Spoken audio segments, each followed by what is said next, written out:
El Resurgir de Madrid, el podcast. Entrevistas Kilómetro Cero. Hoy tenemos con nosotros a Toni Sánchez Bernal, guionista, escritor y realizador, que nos acerca su novela Ofensa al frío.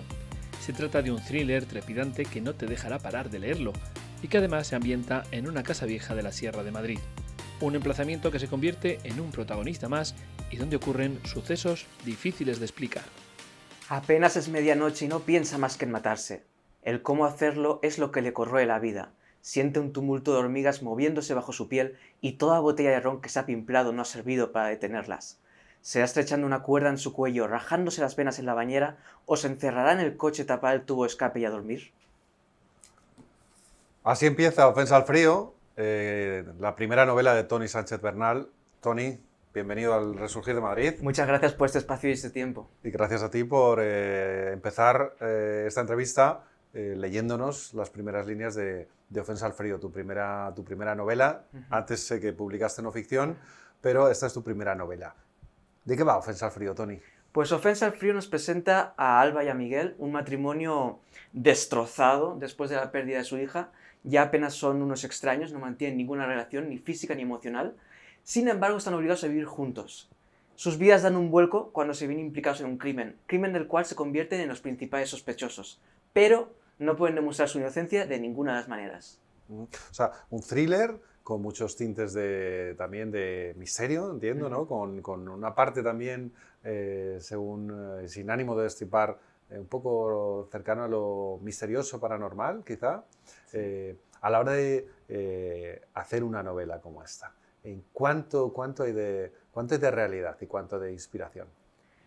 Bueno, siempre, ya sabes lo que decía Azcona, ¿no? De que él no se había inventado nada, ni siquiera el cochecito, el pisito, o sea, que todo se lo basaba pues, en noticias, en historias, ¿no? O en imágenes que veía por la calle. Entonces, claro, es difícil decirlo.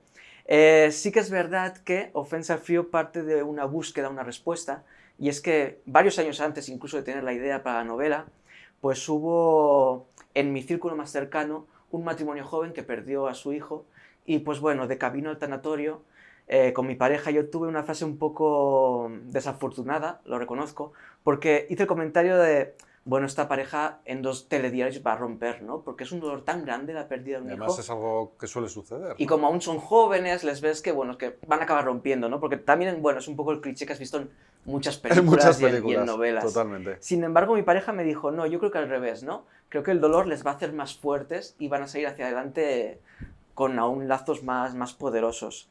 Bueno, quién sabe, ¿no? Al final, bueno, esto no es un estudio, al final cada pareja es un mundo y adelante. Pero cuando se me ocurrió esta trama, pues bueno, pues dije, vamos a darle una respuesta, ¿no? Voy a divagar en Alba y Miguel, ¿qué pasaría, ¿no? Además, pues bueno, sí que es verdad que la novela es el resultado de una sopa primordial en el cual se dan, pues cita varios elementos, ¿no? Porque yo, gracias a mi trabajo, pues llevo 10 años en contacto con el mundo del misterio.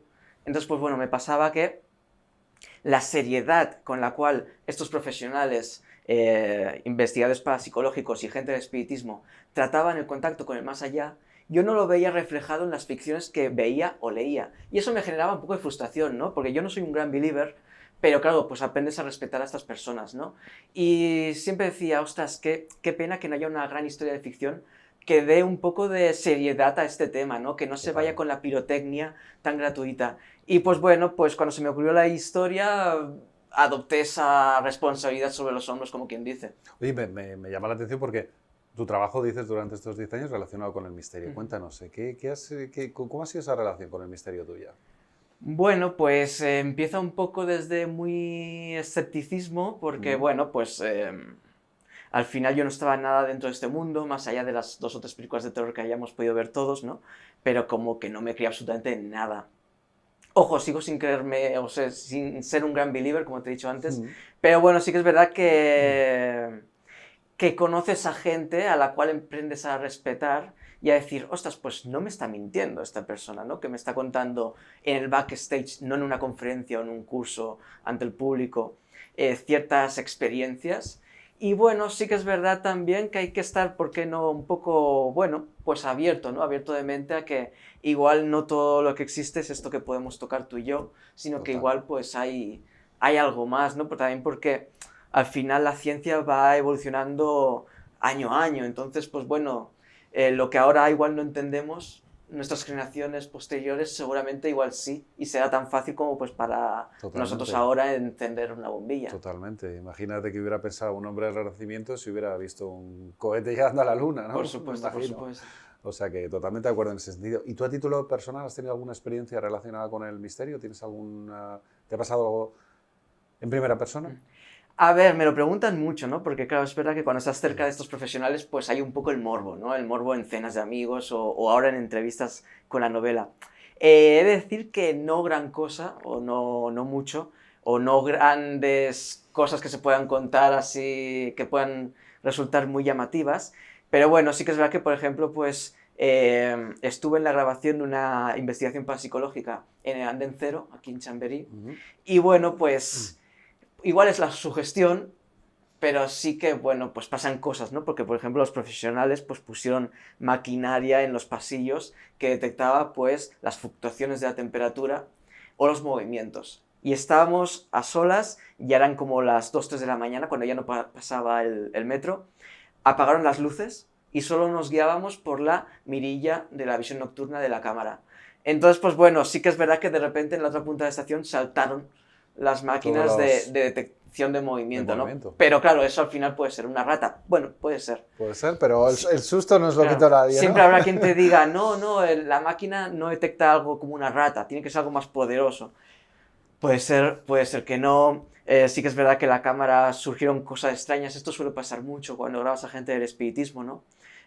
No quiero decir nombres, pero hay un medio muy famoso en España a la que es verdad que cada vez que se le graba pasan cosas. O sea, pasan cosas de una energía especial. El micro de repente sale hacia la pared. Esto yo lo he visto y me ha pasado a mí.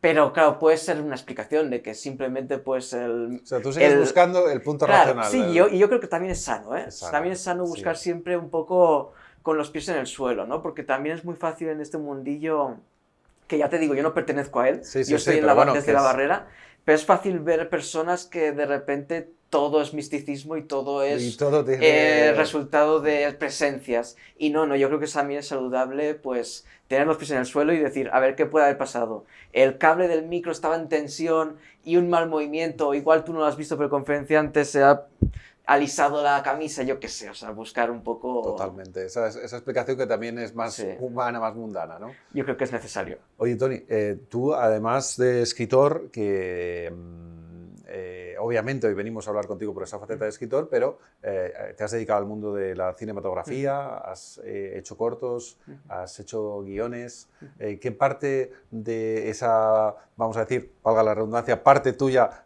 más cinematográfica tiene reflejo en esta novela? Hay también todavía un cinematógrafo ahí, ¿no? Un cineasta, más bien dicho, que sigue inspirándote a la hora de escribir una novela. Inevitablemente lo hay, porque al final todo suma en el ser de uno y bueno, al final pues sale lo que sale. Yo me considero un contador de historias porque cuando se me ocurre una idea es como, vale, ¿cuál es el medio más idóneo, no?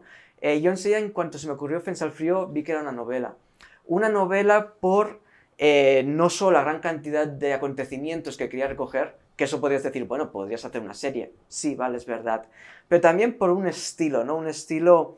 Y yo me encontraba en una época en la que leía mucho a Rafael Chirves, a Stephen King, ¿no? Que tiene un estilo, bueno, pues un poco muy introspectivo, muy mental, y me apetecía darle a una historia thriller, pues no solo las peripecias, que claro que sí, hay muchísimas, pero también un poco la mental de los personajes, ¿no? De cómo vives lo imposible, ¿no? Cuando eres una persona normal y corriente, que no tienes tampoco los grandes dones ni las grandes capacidades, cómo te enfrentas a lo imposible, ¿no? ¿Cuáles son tus pensamientos, tus hilos de pensamientos? Y eso me parecía pues muy interesante.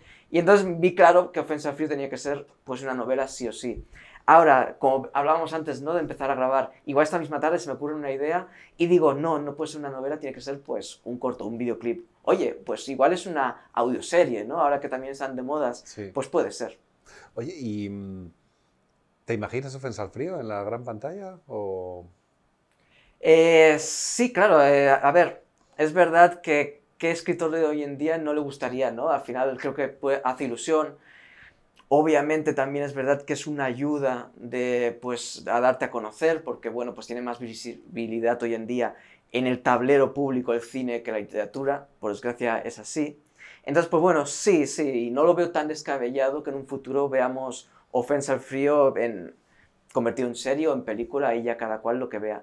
Pero sinceramente, recogiendo un poco las palabras de Carlos Ruiz Zafón, que no me estoy comparando con él porque él era un maestro indiscutible y un genio, sí que es verdad que él nunca vendió los derechos de La sombra del viento.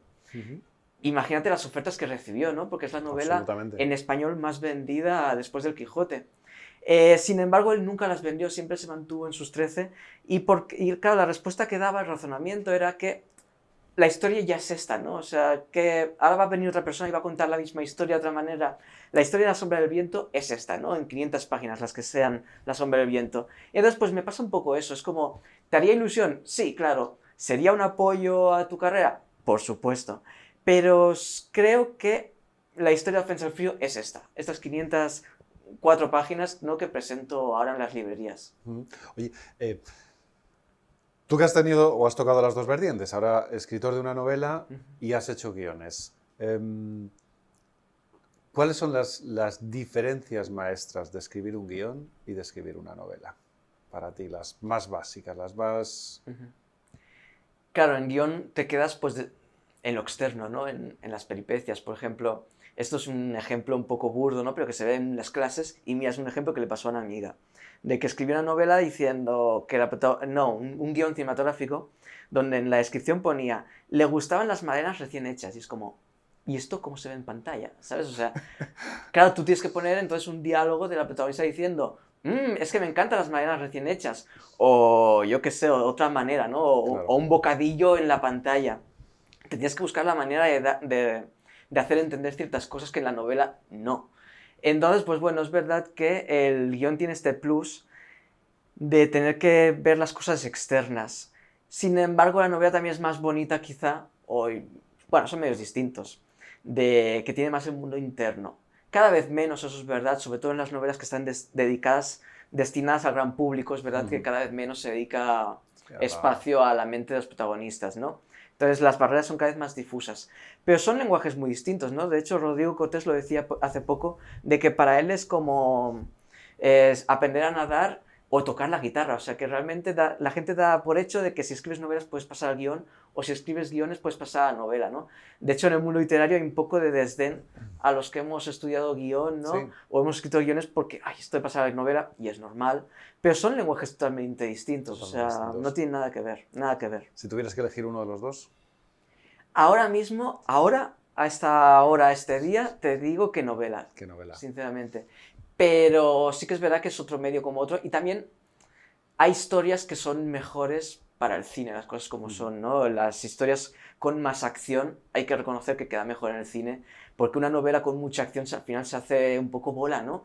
No te puedes imaginar una pelea a los Jason Bourne en una novela. O sea, entonces también hay que saber un poco en qué liga jugamos y cada historia en qué mundo se cuenta mejor.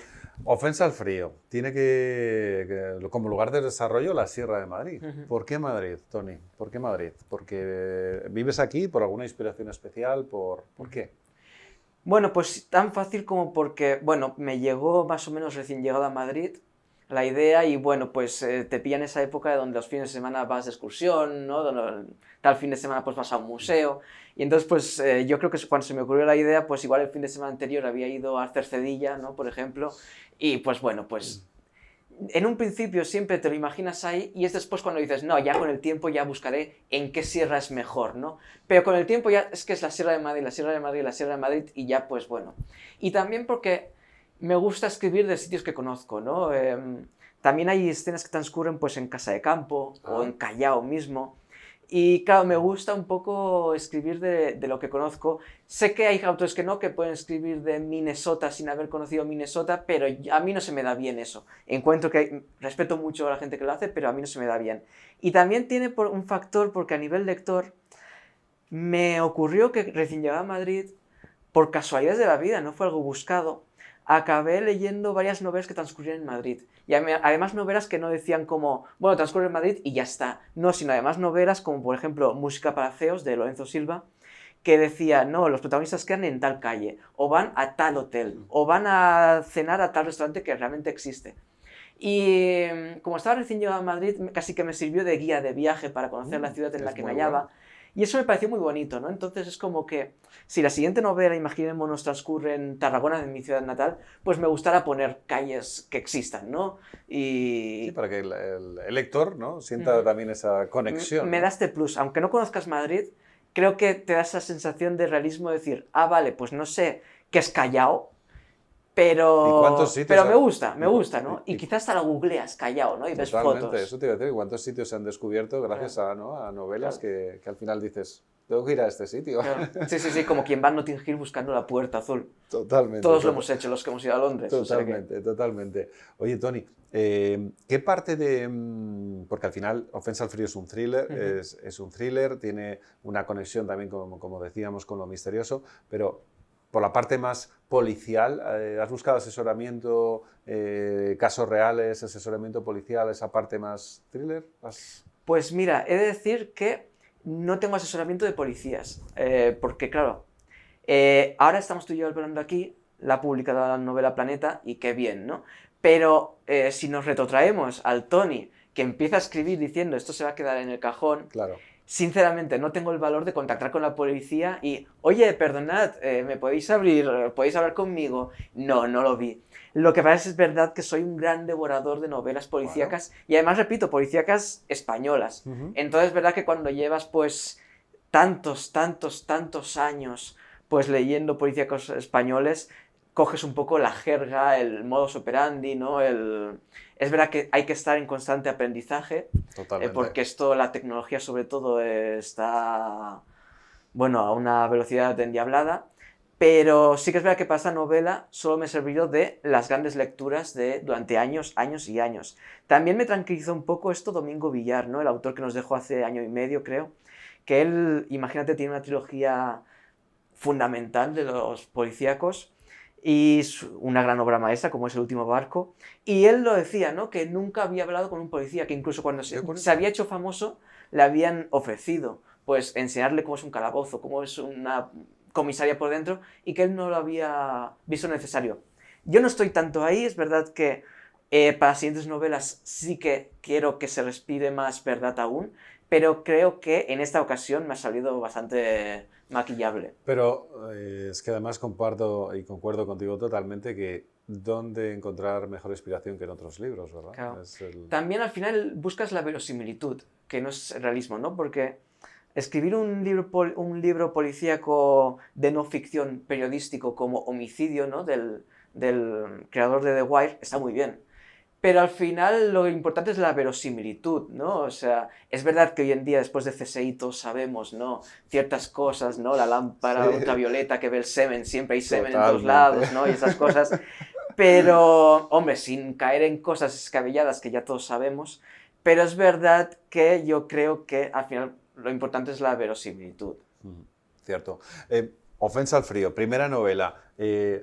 Ahora está súper de moda, desde hace bastante tiempo, tema trilogías y demás. ¿Tienes tú también en mente, porque ya me estabas por aquí un poco deslizando próximas novelas? Sí. ¿Tiene continuidad Ofensa al frío? ¿Puede tenerla o es una novela que se cierra?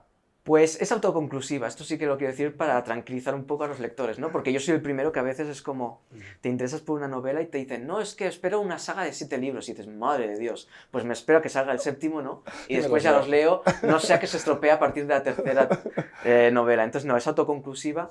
Es verdad que hay un personaje secundario que la gente, en muchas entrevistas me están pidiendo, oye, pues recupérala, ¿no? O sea, en lugar de que sea secundario, dale protagonismo en otra novela. Estoy abierto, ¿por qué no? Pero de momento, en un futuro inmediato, la idea es que no. La siguiente será totalmente independiente a Ofensa al frío.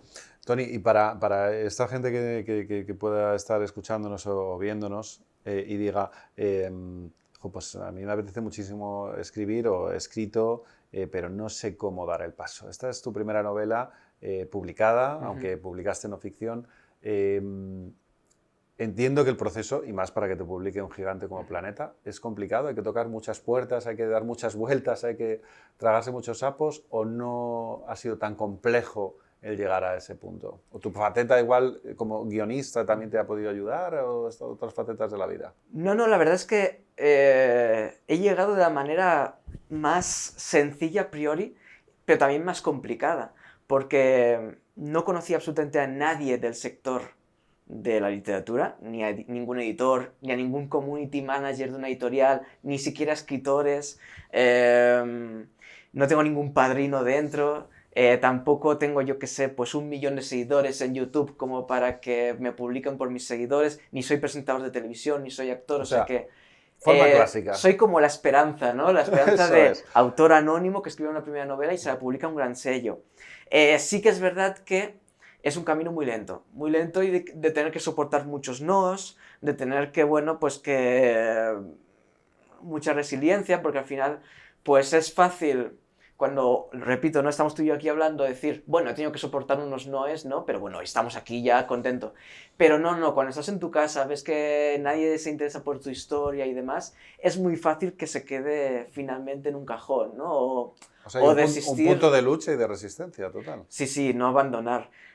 También es verdad que siempre hace falta, pues, ese plus de suerte, ¿no? De esa persona que justamente esa tarde en la que está como aburrida, como quien dice, recibe un email y entonces lo lee, pero no puedes tampoco contar con ese plus de suerte. O sea, al final, sí, es verdad que todo el mundo que llega a ciertas zonas profesionales en cualquier medio cuenta con esa 0,00000 de suerte, pero no puedes contar con ese plus. Al final es trabajo, trabajo, trabajo.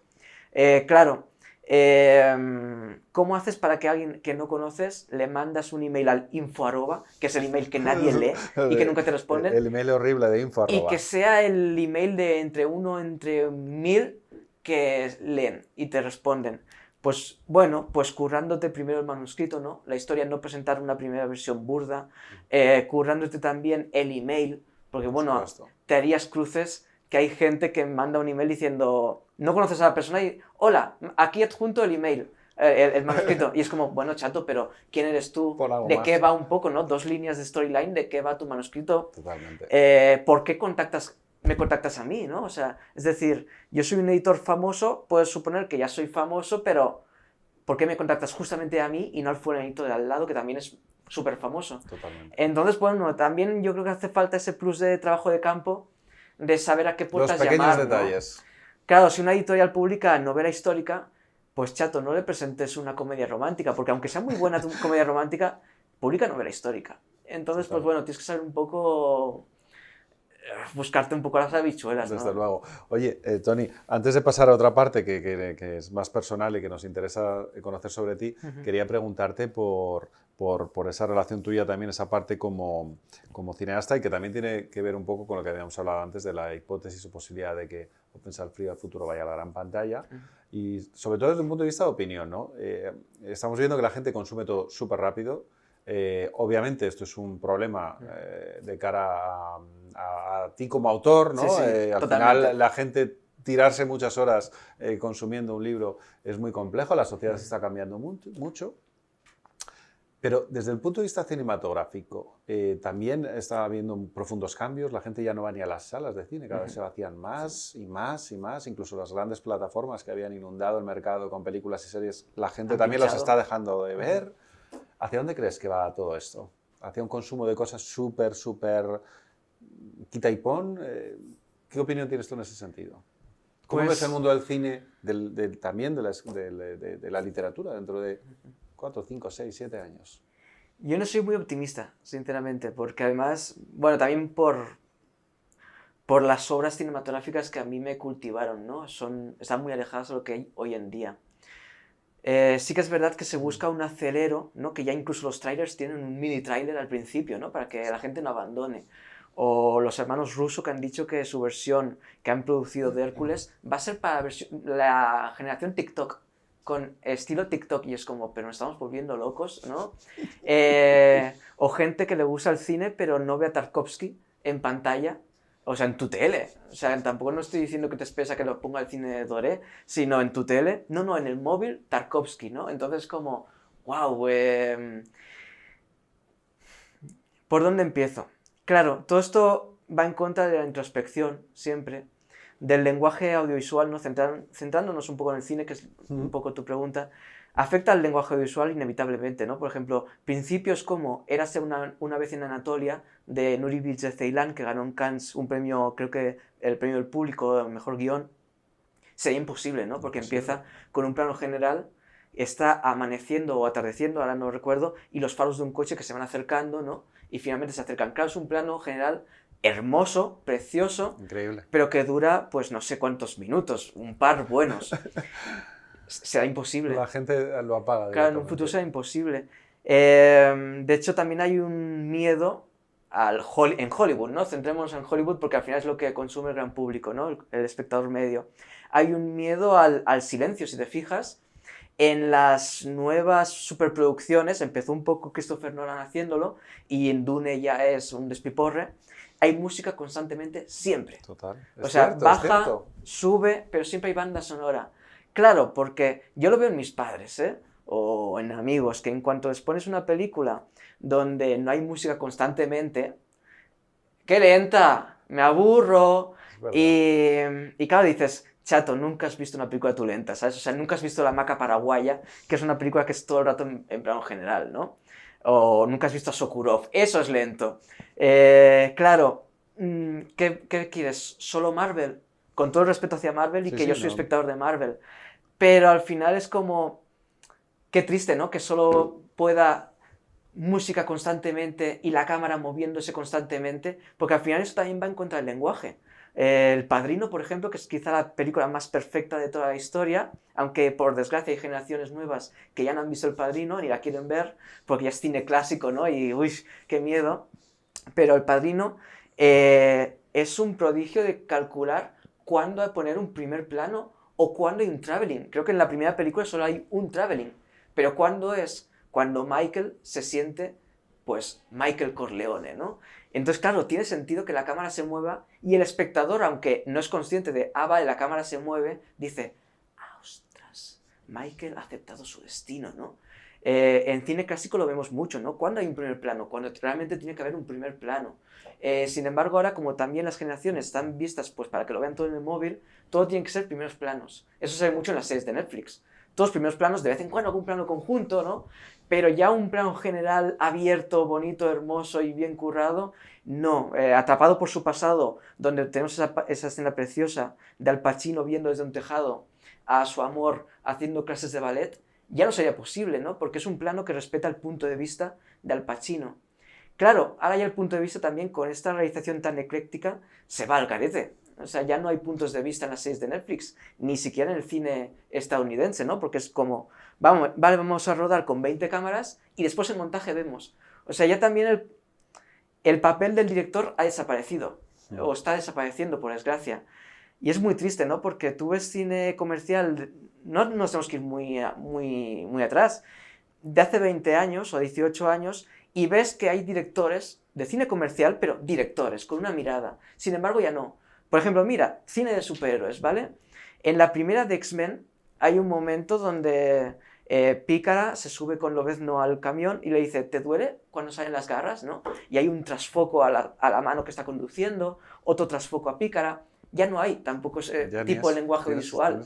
Sería como plano de la mano, plano, obviamente un chascarrillo cada 30 segundos, ¿no? Un chascarrillo cada 30 segundos que no. Entonces, claro, eso también es como, buf. Y después también está la estandarización a la que recurren las obras, porque hay una gran plataforma, que no quiero decir porque si en un futuro acabo trabajando ahí, oye, pero hay una gran plataforma que todos tenemos o hemos tenido en algún momento, que obliga a que todas sus producciones originales sean iguales en cuanto a etalonaje o dirección de arte, ¿no? Es decir, que hay una película española de esa plataforma que transcurre en Barcelona, pero obligó al director de foto, al director de arte en cuanto a los escenarios, ¿no? Y en cuanto a los directores, en cuanto a la realización y qué mostrar de la ciudad y qué no, a que Barcelona tenía que parecer Los Ángeles o Nueva York. Claro, tú ves la película y dices, pues Barcelona queda muy bonita, las cosas como son. Pero claro, es raro porque te dicen, transcurre en Barcelona, tal, tú ves pero tú dices... Esto no es Barcelona. Pero claro, o sea, la luz de esta película quedaría muy bien si fuese Chicago, pero esta luz no es la de Barcelona, ¿no? O ¿por qué no me sacas una escena en las Ramblas? O No sé, no digo que me hagas una escena en catalán, pero cuando un bon día, yo creo que no molestas ni ofendes a nadie. Hoy en día sí sacas un bon día, un gracias, ¿no? Entonces, claro, esta cosa de, vale, te dejamos rodar una película en Barcelona, pero que no se note, puedes decir que es Barcelona, porque claro, está Mario Casas ahí, pero que no se note que es Barcelona, ¿no? Y que la luz, tal, claro, estos son reuniones muy poderosas en altas instancias, ¿no? Total. Que te obliguen a que parezca Los Ángeles o Nueva York para que el espectador de todo el mundo la pueda ver, es como, vale, pero qué pena, ¿no? Porque lo bonito es ver una película que transcurre en Nápoles y ver que es Nápoles. Una película que transcurre en Hong Kong y ver que es Hong Kong, ¿no? Otra cosa es que, como El Maquinista, se ruede en Barcelona, pero hagan ver que es Los Ángeles, ¿no? O Malas Calles de Scorsese, que se rodó realmente en Los Ángeles y dicen que es Nueva York. Otra cosa es eso. O que grabes en Budapest y digas que es Praga. Otra cosa es eso. Pero que me digas que es Barcelona, pero no dejes que se vea que es Barcelona, es ya Totalmente. una tontería absurda. Tony, he de decirte que eres una enciclopedia del cine andante. No. Oye, Tony, mil gracias por tu opinión, porque además es un tema que yo creo que todos lo pensamos de vez en cuando, ¿no? La evolución de este tipo de artes, como el cine y como la literatura. Y tenerla a la mano en este caso, de un cineasta y escritor, pues yo creo que siempre es fantástico. Oye, Tony, ¿por qué le decimos a la gente que acuda a leer Ofensa al frío? Si tuvieras que decirles leerlo ¿por qué sería? Porque regala entretenimiento y emoción. Creo que sería fácil ahora llenarme con frases muy grandilocuentes de no, porque es un thriller psicológico que habla de la familia, de las relaciones, la culpa, el dolor, el duelo, ¿no? Es una reflexión sobre la pérdida. Sí, realmente sí. Pero bajando un poco al suelo, que decíamos antes, porque al final es lo que todos queremos cuando vamos por la calle, no queremos grandes palabras, regala entretenimiento y emoción. Yo puedo asegurar eso, que regalo entretenimiento y emoción. Fantástico. Pues Tony, mil gracias por este rato de entrevista tan chulísima que hemos tenido, porque además ha sido muy cultivadora por todas tus opiniones. Recomendamos a todo el mundo que lea esta pedazo de novela, primera novela, que desde luego es la primera de muchas, sin lugar a la duda. Esperemos. Ofensa al frío. Así que Tony Sánchez Bernal, Ofensa al frío. Mil gracias por este rato y por venir a Resurgir de Madrid. Muchas gracias, de verdad.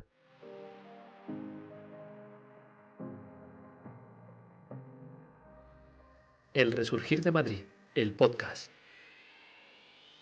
No te pierdas nuestro próximo episodio. El Resurgir de Madrid, el periódico digital en el que encontrarás entrevistas, planes, rutas, propuestas de ocio y mucho más. El periódico que te muestra el lado bueno de las noticias y la actualidad de los 179 municipios de la Comunidad de Madrid. Visítanos en elresurgirdemadrid.com y en nuestras redes sociales.